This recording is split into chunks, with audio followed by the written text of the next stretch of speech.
አንዴ መውደቃችሁን ካየ መነሳታችሁን ቀጥሎ ማየት አይችልም ሰው።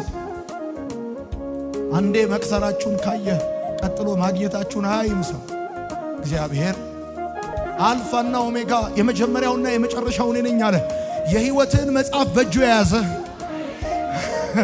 ሰው የምታልፍበትን ነው የሚያየው። እግዚአብሔር ግን የምትደርስበትን ያያል። በደንብ አድርገህ አሚን በል። ስማችሁን፣ ፖዚሽናችሁን፣ ክብራችሁን፣ ኪዳናችሁን፣ አገልግሎታችሁን፣ ቢዝነሳችሁን ባለማወቅ ምክንያት ያጣችሁትን ጤና፣ በልጅነት ምክንያት ያጣችሁትን ትዳር፣ አገልግሎት፣ ስራ፣ ህይወት፣ ስም እንደገና አምላክ ያድሰዋል። ቃል አለኝ ዛሬ የሚል ሰው አሜን ይበለኝ። ቃል አለኝ የሚል ሰው ያጨበጭባል በደንብ አለ። በጌርጌሴኖን ለብዙ ዘመን ራቁቱን የነበረ